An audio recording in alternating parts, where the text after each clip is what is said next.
you got the pay rise. Maybe it was a promotion. Maybe you switched jobs. Maybe you finally negotiated what you deserved. Either way, more money started landing in your account every month. And for about 2 weeks, it felt incredible. Then something strange happened.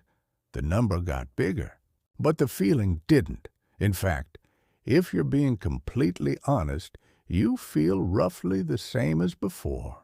Maybe even a little more stressed about money than you did when you were earning less. And the most confusing part? You can't even explain where it's all going. If this has ever happened to you, you are not bad with money. You are not irresponsible. You have simply walked straight into one of the most well-documented psychological traps in all of personal finance, and almost nobody warns you about it before it happens. Here's the belief that sets the trap. More income equals more financial security. It sounds so obviously true that questioning it feels almost ridiculous. Of course, earning more makes you more secure. More money coming in means more left over. More left over means more saved. More saved means more stable. Mathematically, that logic is airtight. But humans are not spreadsheets, and the way we actually behave with money has very little to do with clean mathematics and almost everything to do with psychology. Because here's what really happens when most people get a pay rise. Their spending rises to meet it. Not all at once, not dramatically, quietly, gradually, almost invisibly, until one day they're earning 40% more than they were 3 years ago and somehow still reaching the end of the month wondering where it all went. The income grew, the wealth didn't. And the financial anxiety stayed exactly where it was, just dressed in slightly nicer clothes. There's a name for this. Economists and psychologists call it lifestyle inflation. But I prefer to think of it as the financial equivalent of a rising tide. Imagine you're standing on a beach and the tide is coming in. You step back to stay dry. The tide follows. You step back again. It follows again. You're always moving. You're always adjusting. But you're never actually getting further from the water. That's what lifestyle inflation does. Every time your income rises, your lifestyle rises with it. And the distance between what you earn and what you spend stays frustratingly, mysteriously constant. Let's make it concrete. Emma earns £28,000 a year. She has a tight budget. She cooks most nights, takes the bus, and watches her account carefully. She saves about £200 a month. Not a lot, but consistent. Emma gets a new job. She's now earning $38,000, £10,000 more per year. Nearly 830 extra pounds every single month. So, what happens? She moves into a nicer flat. It's just a bit more, and she deserves it. She starts driving instead of busing. It's so much more convenient now. She eats out more, shops slightly better brands, books a proper holiday for the first time in years. None of it feels excessive. Each decision, individually, feels completely reasonable for someone on her income. 12 months later, Emma is saving roughly the same £200 a month she saved before. 830 extra pounds every month walked straight through her life without leaving a trace. Not because she wasted it, but because her lifestyle absorbed it before she ever had a chance to make a conscious decision about where it should go. Now, here's where the psychology gets really interesting. This isn't a willpower problem. It's not a discipline problem. It's a deeply human problem rooted in something called social comparison theory. Our brains don't measure wealth in absolute terms. They measure it in relative terms, relative to the people around us, relative to who we were last year, relative to who we feel we should be now. When Emma earned $28,000, she felt she was doing okay for her situation. When she started earning $38,000, a new reference point formed in her head. A new version of normal for someone like her.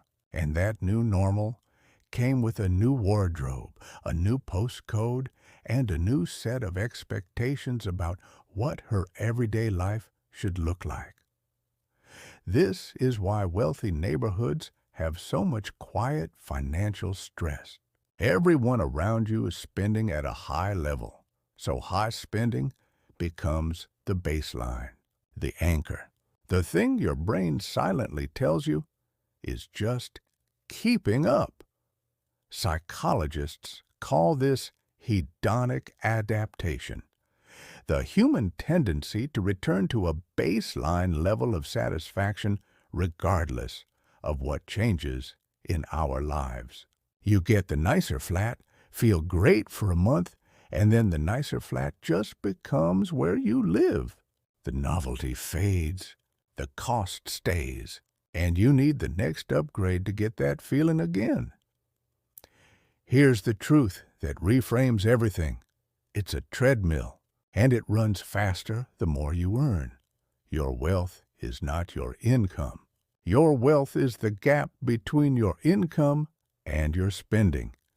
That gap, small or large, is the only number that actually determines your financial future. It's the only number that compounds, the only number that builds, the only number that will eventually free you from needing to trade your time for money.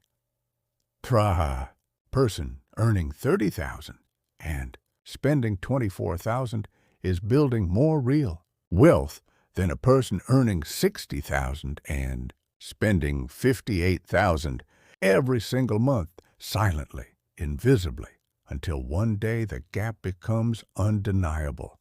The high earner looks richer from the outside.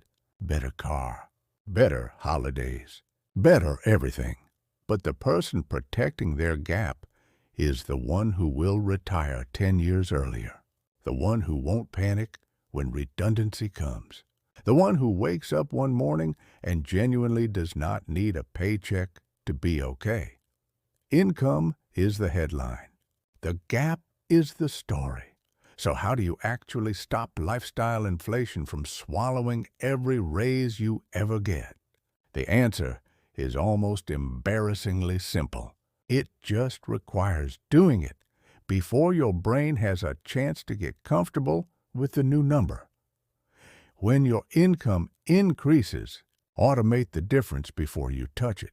The moment a pay rise kicks in, set up an automatic transfer for at least half of the increase into a savings or investment account on the same day your salary lands.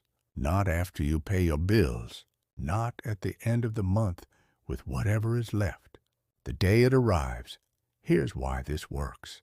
Lifestyle inflation doesn't happen because you make a deliberate choice to upgrade everything. It happens because the extra money sits in your current account and slowly, naturally, gets absorbed into your existing habits. Automation removes it from the equation before your habits even notice it arrived. If your take-home goes up by 400 pounds a month, 200 goes straight into investments, and you adjust your lifestyle with the other 200. You still feel the rise. You still get to enjoy earning more. But half of that pay rise is now building your future instead of blending silently into your present. The second thing to do is audit your lifestyle every time your income changes. Write down what your monthly spending looked like before the increase. Then look at what it looks like 3 months after. The difference is your lifestyle inflation number. Seeing it written down removes the invisibility that makes it so dangerous. And finally, give your raises a job before lifestyle gives them one. Every time you earn more, ask one question before anything else changes. What is this extra money for? A house deposit, an investment account, an emergency fund, early retirement, a specific named purpose, because money without a destination always finds its own way to go, and it rarely ends up somewhere that builds your future. More money, same feeling. It's one of the strangest, most disorienting experiences in personal finance, and it happens to people at every income level, from $20,000 a year to $200,000 a year. The mechanism is identical, only the numbers are different, because the problem was never the amount. It was always the gap. And the gap is entirely within your control, regardless of what you earn. The pay rise you got last year had the potential to change your financial life. So will the next one. But only if you catch it before your lifestyle does. You don't need to earn more to feel wealthier.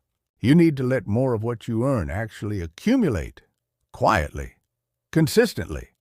In an account your daily habits can't reach, that's not deprivation. That's the whole game, and now you know it.